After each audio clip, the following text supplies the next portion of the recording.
Maya. Elander.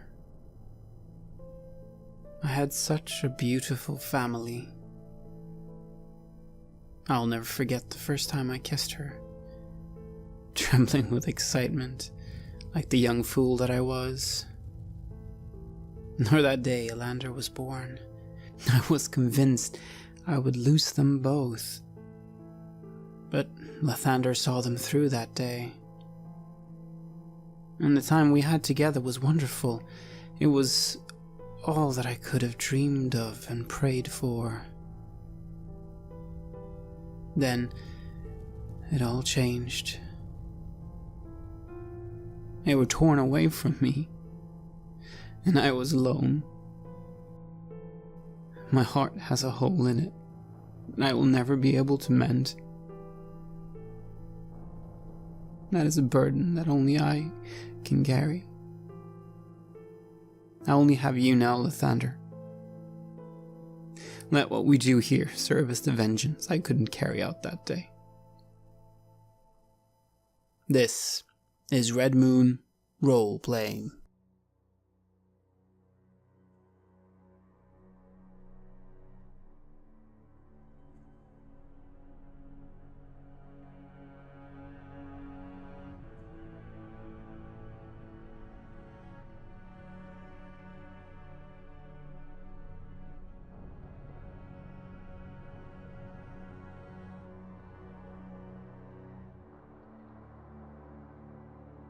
You continue to climb the staircase, constantly going up further into the castle. Finally, you start to reach a point where you realize that the staircase is going to open up into a larger area, an actual chamber rather than just a stairway. You come to a dark landing 10 feet wide and 20 feet long. A cold draught of wind rushes down the spiral staircase at the north end of the east wall, and whistles mournfully through the room before streaming down the stairs to the south, the stairs you have just come up. An ornate square rug covers the floor to the south. Set into the west wall is an iron-bound wooden door with a wooden trapdoor set into the front of it in the floor. Hanging on the northern wall above this trapdoor is a framed portrait of a handsome, well-dressed man with a serene yet penetrating gaze. It doesn't take you long, especially you, Roman, to be pretty sure that you are looking at a portrait of Count Strahd von Zurovich, although he looks a little less pale than when you spoke to him. What do you do? That is him, is it not? That is the devil. During better days, perhaps before the darkness. Yeah. He had a brother, didn't he? He did. He did. I wonder where this will lead. Well, there's only one way to find out. We are at least high up, and that is perhaps the way to reach the central tower. Shall we see what lies beyond the door? Yeah. Let's see. There's that trapdoor as well. Yeah. Yes. Let us check the main door first. Yeah. And I start moving up towards it, trying to keep my eyes open for any surprises. How do you make your way across the room? As I said, it is a room with this portrait. That trapdoor is just below it, but it does appear to be a trapdoor that has handles that you can lift up from this side. A staircase continues to go up, but it's now a different staircase. And then you have that rug. And then the door just a bit beyond.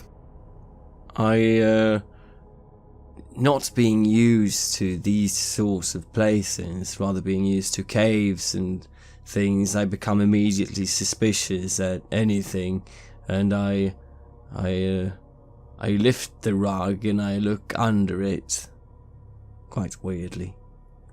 You step forward a little and take a moment to look at this rug. It doesn't look very fancy, it looks quite old and decrepit. And you move towards it and place your hand on it and try and lift it up. The second you do, the rug springs to life, coiling up from the floor like an angered snake. It ripples and immediately begins to try and smother you. Everyone roll initiative. 16. 11. Roman, you blink a few times, perhaps caught off guard at what's suddenly happening. This rug is alive and is going to attack Roshek. What do you do? I immediately call forth the power of Lathander, and I unleash my guiding bolt upon this thing. I cannot allow it to hinder us as we move towards the central tower. I hope this will take it out. And I cast guiding bolt, and I roll 20. That is a hit. Roll damage as your bolts of holy radiance spill out from your hand and directly incinerate this rug with radiant damage. 17.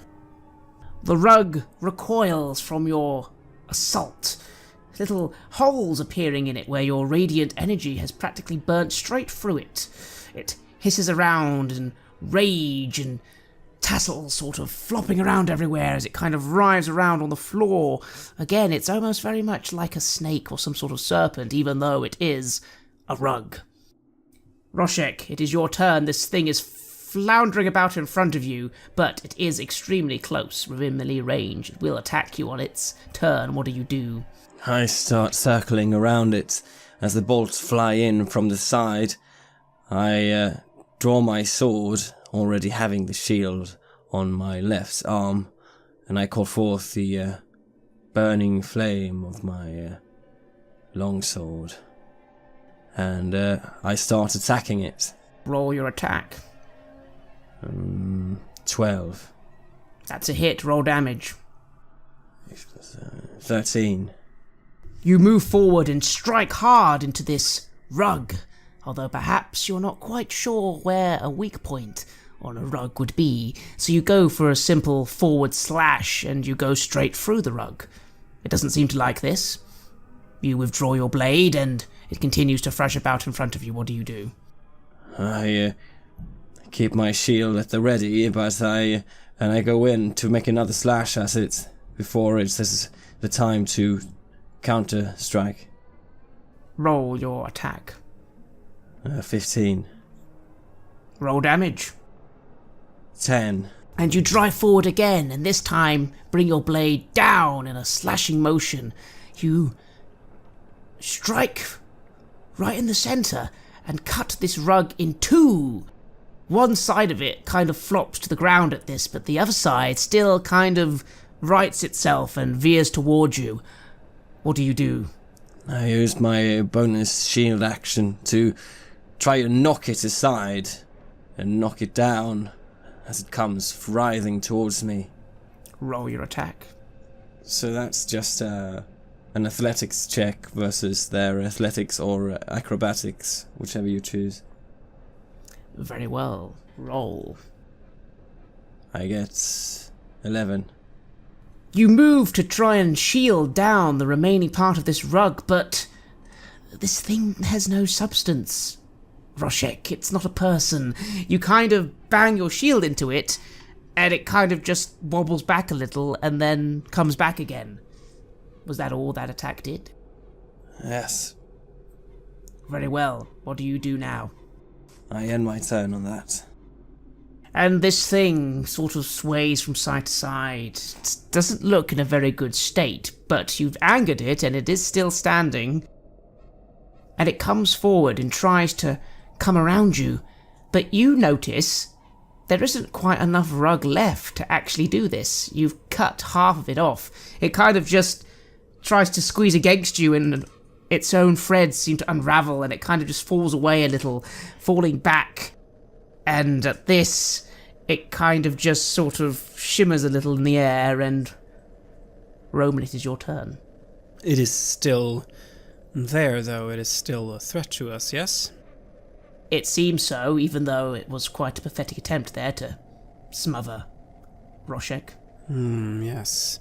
Well, I shall Not seeing it as a great threat, I shall unleash the cantrip Sacred Flame, trying to again burn it. It must make a dex save against 15 or be hit. You fire upon it your flames, but again, because there's only half of this thing remaining, it's actually quite hard to hit, and it kind of just seems to veer to the side as your fire just sort of goes beyond and hits the wall harmlessly. Yes, and that is really all that I can do. I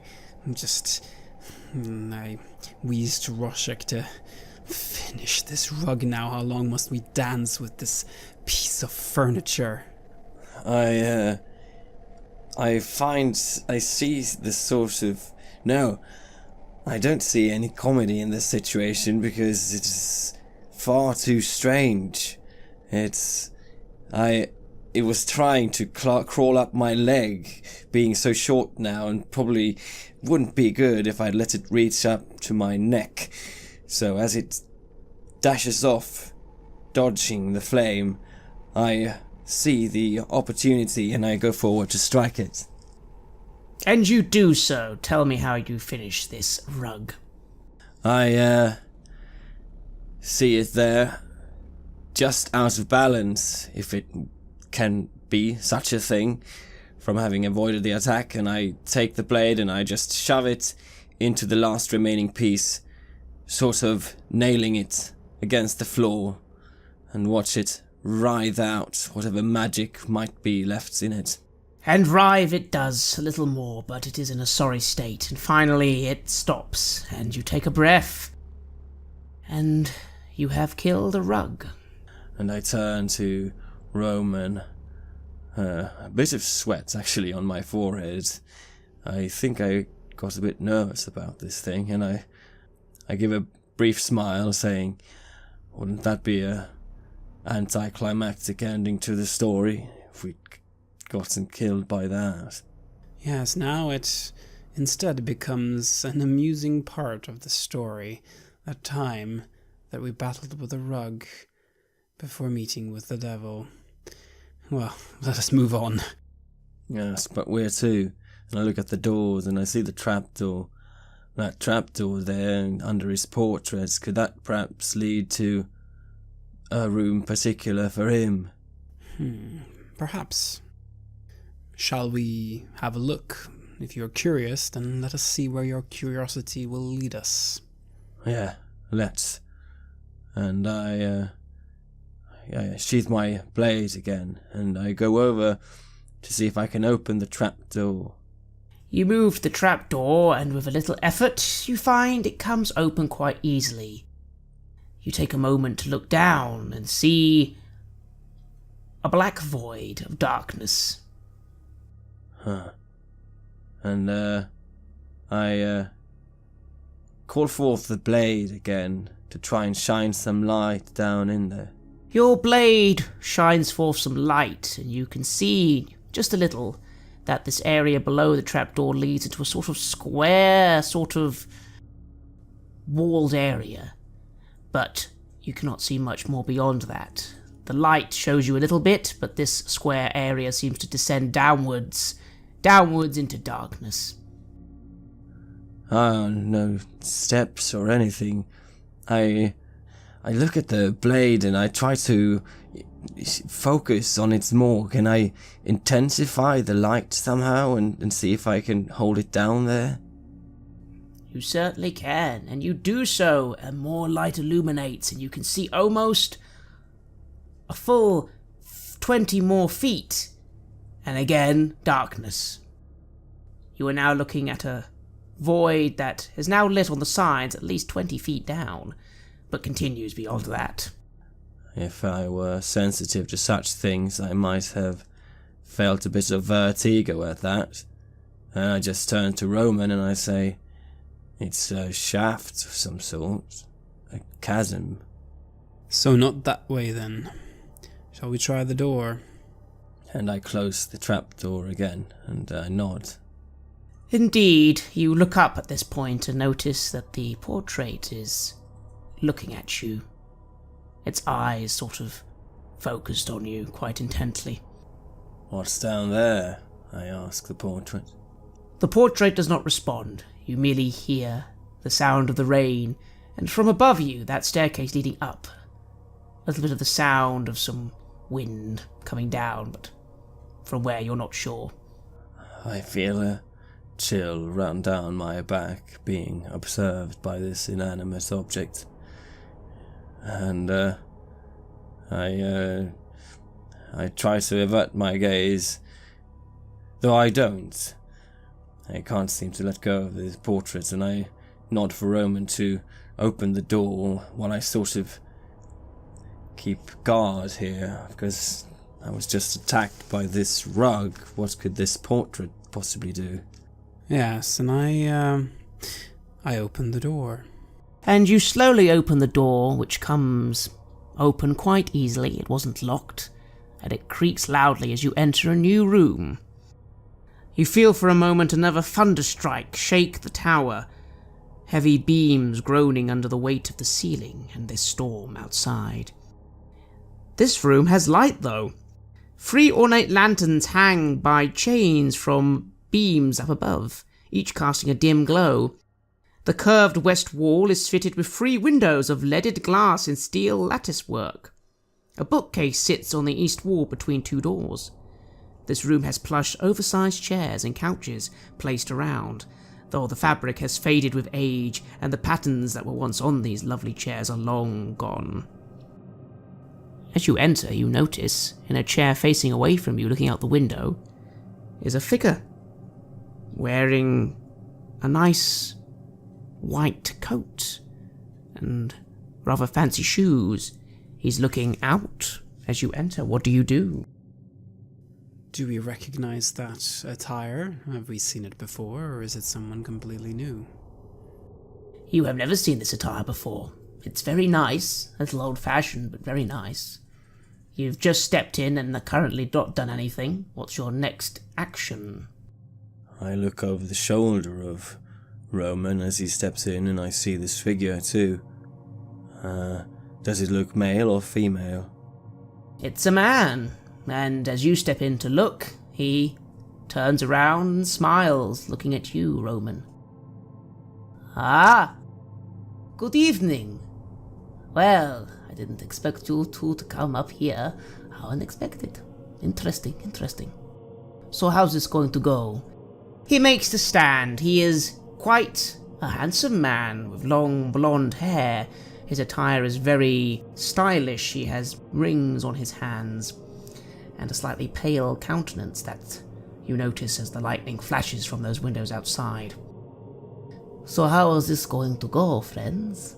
If you're going to be rude, I will be leaving immediately, but is that how it's going to go? Perhaps we could have some parley. Surely there's no reason why we couldn't speak in a civilized manner. We are, after all civilized here, yes?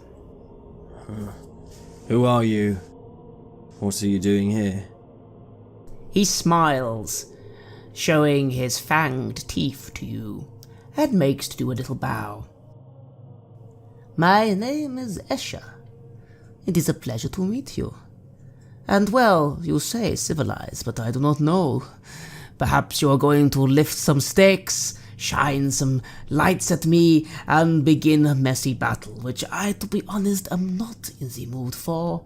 And I can tell you now I shall merely be retreating, if that is how things are going to go. There's certainly no need for that. We simply wish to find what we're looking for, and then, then we will not bother you any further. Are you a friend of the Count? Are you a visitor or a guest to him? He scoffs a little. Am I a friend to the Count? Friend, he says. You wound me. You wound me. I am far more than friend. Or rather, I should be. But no. Who knows what I am now, eh? What exactly is it you want? Are you his brother? Gosh, no. His brother? That would be very, very weird, friend. Imagine if I was his brother. Some of the things we have done. Well, we did, anyway. I look on a bit puzzled. Well, we're not here for you. We're looking for I trail off. Not sure I wanted to reveal too much. Yes, we simply wish to move on. We're looking for the central tower. Might you be able to point us in the right direction? And then we will, of course, leave you right alone here to continue enjoying the night and the spectacular fireworks going on outside in the sky. He frowns a little and sort of shakes his head. I am afraid I cannot be too helpful to you. It is not that I do not wish to be. You seem rather charming, actually. You especially, priest, are very handsome. Yes, good chin on you. But I am afraid I can offer you little, except, of course, what I have been told to tell you. Which is that he is waiting for you, and he's expecting you. I am afraid some of my brothers and sisters will not be as polite. They have different ideas of how to bring you to him. I, as far as I am concerned, have told you where he is, roughly. And my job is done. If he was in a different mood, he might have told me to kill you. And then I would not be able to refuse, if you understand. But it turns out that today he merely wishes to see you again. Isn't that good news? It is good news indeed. So tell me, where can we find him when we wish to see him? He awaits you in the audience room. I'm sure you don't need me to tell you where that is. Down a floor or two. Big stairs lead the way, quite obvious, really. Indeed. Then we shall easily find our way when the time comes. It's been lovely meeting you, Escher. I wish you a great rest of this evening that you are having here. I am glad that we could simply have this conversation, and it not be more than that. Yes, it is nice to meet new people. It is always pleasant to meet new people, new friends. Tell me, when you go to him, what do you intend to do? You surprised everyone when you came here last, you know. That wedding I didn't attend. I was, to be honest with you, found it very boring, but everyone was very surprised at your little secret plan you had going on. I'm curious, how did you make her, do what she did?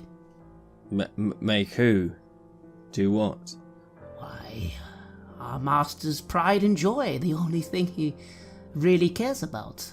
You notice there's a odd hint of melancholy to his voice there. Roman, your insight picks up on that. He was going to finally have what he wanted, and you took it from him. It was, in my opinion, quite amusing. He didn't find that, of course. Huh. Do you mean Irina? Was that her name? Probably. Boring girl. I suppose you'd call her pretty. I didn't see the interest myself. Well, I thought. And I trail off again, and I seem very unsure what to say to this person. So, I take it she didn't go through with the ceremony then? Well, of course she didn't. She... Wait. And he smiles a little as he sort of watches you. Do you not know what happened? No, we do not know what happened. But I have an idea of what happened. And, yes. But tell me, what did happen? He grins and shakes his head a little. Oh no. No, this is far more interesting than I thought. This is delightful. Perhaps it wasn't even you. Oh, he won't have thought of that. Or maybe he has. He can be quite clever at times, but other times he gets way too emotional about things.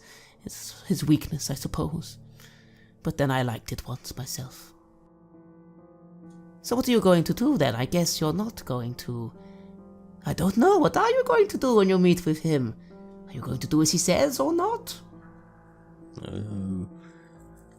That depends on what he is inclined to tell us to do. He seems very amused. He also seems to relax a little now. He seems quite sure that you aren't going to try anything. But again, his manner is almost more like a gossiping noble. Roman, you are reminded of the kind of person who would only come to the temple once or twice, and not really pray properly, but rather just talk a lot and be there for appearances. Roshik, you perhaps have met one or two as well in your time, but you normally had them at sword point, asking for their valuables. Yes, well, I suppose we will all find out what happened and what will happen. That is, after all, the way of things. But I'm afraid, Escher, that we must rush on. We have things to do, and yes, we will allow you to return to your what you were doing. Yes, it seemed quite pleasant. Please continue. He looks a little disappointed, but then he nods and remarks, I suppose that is for the best. If he finds out I am talking to you so pleasantly, he might get a bit annoyed and, oh, I don't know, tell me to kill you. But he has not told me yet, so you can go. Excellent. And he motions the door you came in, as opposed to another door in the room, but this door doesn't look quite as grand. You look at it and it seems more sort of a cupboard door, or maybe a door that leads into another part of this large parlour area. What do you do? I nod to Roshik to return. And I back out of the room and let Roman come out as well before I close the door. Yes. And just as you close the door, you just hear one final little comment. If you are looking for some help, sometimes the little ones are very helpful. And you close the door. Did you hear that? The little ones, yes. I wonder what he's referring to. Perhaps those creatures that aided us the last time, or perhaps something completely different. Like that Otto thing? Yes, that's what I was thinking. Well, perhaps they may be of assistance, or perhaps we should just take our chances, go down to the level where we contemplated entering before. Take it from there. I think we should continue up this stair instead. I think we're getting away from where he wants us to be. Apparently he wants us to come down. I think we should continue to do the opposite. Is there a way to continue up in this stair, or was this the top? There is indeed. You have reached the top of that staircase, but then another one forms and continues upwards. Good call, Roshik, good call. Let us continue upwards then, that is after all where we're headed. And that was a funny one, I say, and as I start moving towards the stair, it seems like some sort of half man, half beast. He had sharp teeth. Yes.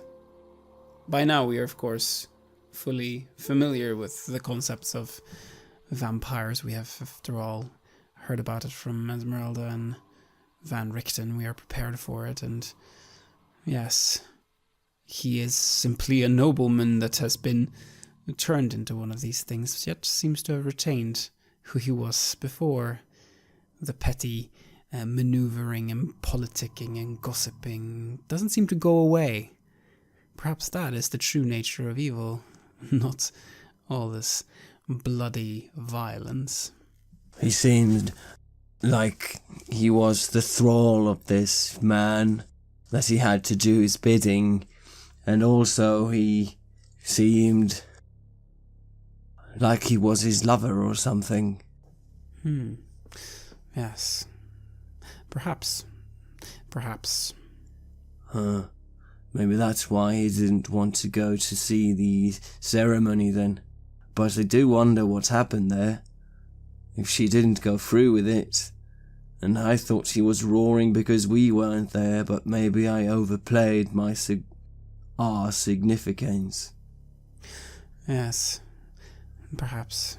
I do pray that she is all right, but something tells me that something terrible has befallen her. Maybe that's what Rudolph did.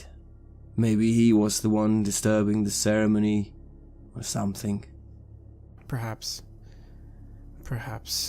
Knowing that the Count wanted her, that gave her value, that perhaps made her into a weapon that could be used against the devil. One of very few weapons available. So he's a very emotional being. I wonder if that could be used against him, though.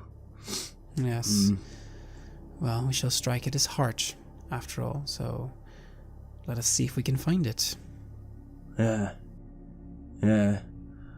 I do wonder if it's a bad thing not to kill any of his, well, lackeys on the way, as they might all swarm upon us if we were to attack the Count. But, well, I'm not sure. I do not believe it is within our power to cleanse this entire castle. I believe that simply passing by with diplomacy wherever it works will yield better results. If this is a court with various powers vying for whatever little extra scrap from the table that they can get, then perhaps we can use that against the devil. Perhaps there are more like this Escher figure, or perhaps he is the only one. We shall have to see. Yeah, right, so, yeah.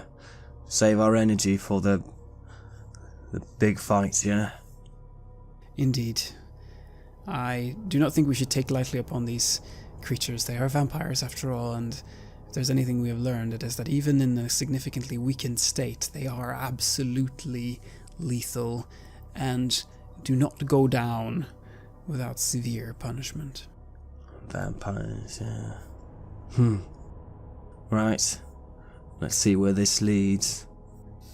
And you continue up the stairs, once again ascending round and round, until finally once again you find yourself at a little opening. The stairs do continue, and now you notice you can hear nearby the sound of wind and rain a lot closer. But in front of you for the moment is a little chamber with not much in it, and another door. What do you do? Is there a point in exploring further here, or shall we try to reach as far up as we can? We can have a look, I suppose. I suppose it wouldn't hurt. Let's have a look then. And you move forwards, and you find yourself opening the door and entering a small room. The low ceiling of this 20-foot square room presses down on you. Torn and broken couches lie in heaps, haphazardly strewn about. Deep claw marks cover the hardwood furniture, and the once lush upholstery has been sliced to shreds. From the dark shadows amidst the rubble, 3 pairs of green eyes stare back at you. In a few moments, a couple of cats sort of come into the room and look at you. Black cats with green eyes. They seem disinterested quite quickly afterwards and begin to continue scratching at the furniture. You notice as well a few holes in the roof, which rain's dripping through, and you can hear some cawing sounds somewhere up there. The room also has another big door that leads off in another direction behind you, other than, of course, the one you just opened. What do you do? Hearing the cawing sounds, I look up and I try to whisper, "Muriel, is that you?" In response, you hear a caw, and see a crow bend its eyes down at you from the rafters. It's rather an unpleasant-looking thing. It caws a few times, and then it and quite a few other crows suddenly seem to all fly off, going out into the night, into the storm, moving away through the holes. Moving off to report, I suppose. And I see the cat, and, well, it looks like a broken down old storeroom. Nothing here. No. Perhaps beyond it? What's beyond it? There was a door in this room, yes? Or have I got that wrong? Correct. Yes, a rather large door, too. Alright, so I move past the broken furniture, trying not to touch anything, and I go over to carefully open the door. And you open the door and find yourself in a large chamber filled with shelves and cauldrons. You also see in front of you a table with something covered on it currently, something with a red velvet cloth, if you will. The room smells strange. There's a lot of different things in here. What do you do? Is there anything living in here? At this point, no. Whatever that thing that is covered, perhaps could that be the contraption that was referred to? I try to again refresh my memory. How was it described, this heart? Was it... could this be it? You can't quite remember that much, but you definitely remember that it seemed to imply it was large. This, on the other hand, looks like something that could fit easily in your hand, whatever it is on the table. I move over slowly towards it. You enter, taking a moment to get used to the smell of the room. You look around. There is no light in here, but Roman's light does illuminate a little. The shelves are full of various alchemical things, you believe. You are no expert on such things, although you maybe recognize the smell of a few medicinal herbs. There are also various jars with various liquids in them. And you approach the table. What do you do? I stop as I come up to the table. I look to Roman. And then I put a hand on the cloth and start removing it. And you remove the cloth. And you see before you a perfect crystal orb. Very clear. Currently very dull as well. Positioned on the table. Does it look like the one Madame Eva had? It looks similar. Much better quality, however. And I look to Roman as if... Do you know what this is? I do not believe so. I'm not so familiar with the arcane arts and the... No. I do not know, but perhaps it is some form of communication device? Some way of speaking over great distances, perhaps? Isn't that what those crystal balls are used for? Or to see things in? That's what the stories say, yes? So... yeah. I mean, there must be a reason to have it covered, too. So, I look inside, I move up to it and I look inside it. You do not see anything for the moment. It looks just like a dull, normal little orb. The only real thing you see for the moment is the table just below it. What do you do? I don't dare fidget with such things. I wait for Roman. Yes. There is something that still draws me towards it. That it is here means that it is important. That it is covered means that someone didn't want it to see what was going on outside. Perhaps this can aid us, I think to myself. And I, wisely or unwisely, touch the orb. You don't feel anything for a moment or two. And then it feels slightly warm to your touch. Yes, there's definitely something quite warm about this orb. What do you do? I look into it.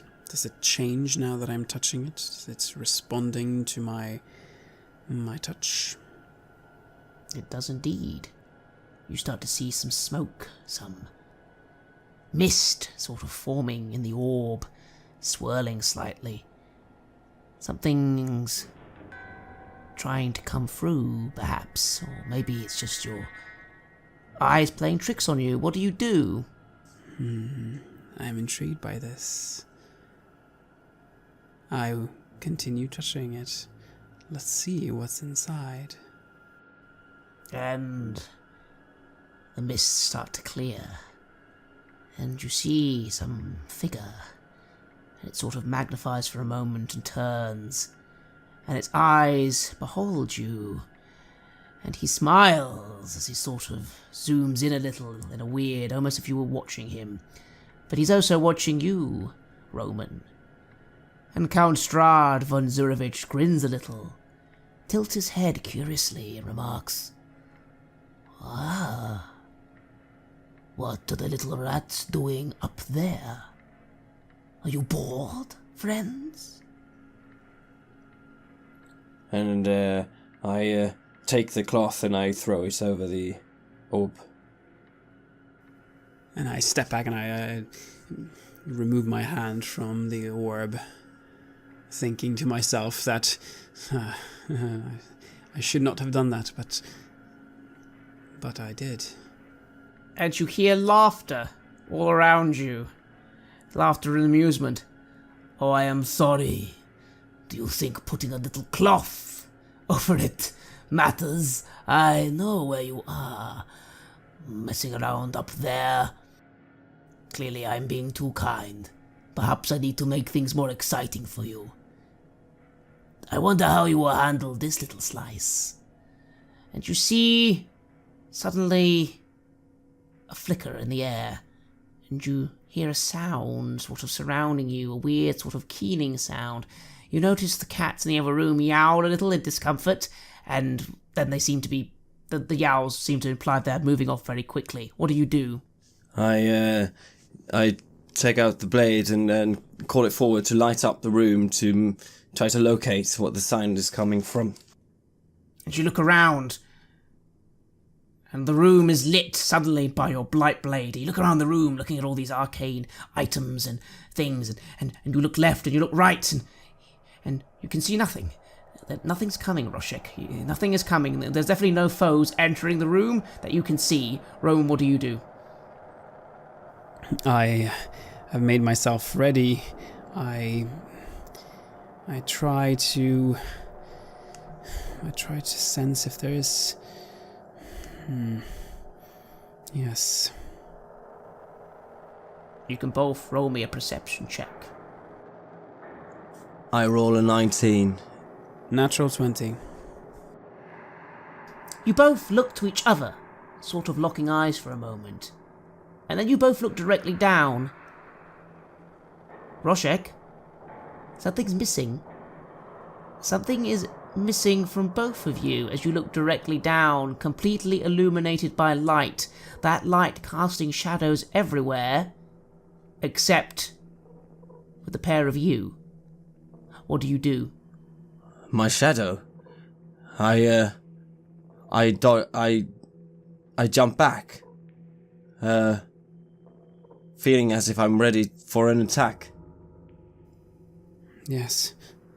I look around almost in panic. I have my weapons ready, but I do not know what is going on. And as you turn, ready for battle, you both notice rising from the floor inky black, shadow-like shapes. Beings made entirely of nothing but darkness, it seems. These are your shadows, and after a few moments of sort of just hovering there, they move quickly towards you, ready to attack.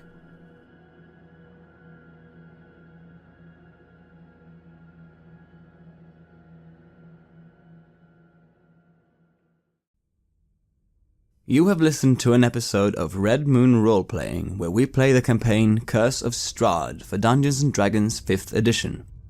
Curse of Strahd was designed by Christopher Perkins and based on the adventure Ravenloft, written by Tracy and Laura Hickman in 1983. Dungeons & Dragons is published by Wizards of the Coast. The music is created by Metatron Omega, Flowers for Body Snatchers and Word Clock, and is used with permission from their label Cryochamber. visit cryochamber.bandcamp.com or their YouTube channel for more tasty dark ambient. A new episode of Red Moon Roleplaying is released every Friday. Please like our Facebook page and give us feedback, comments and input there. You can also visit us at redmoonroleplaying.com.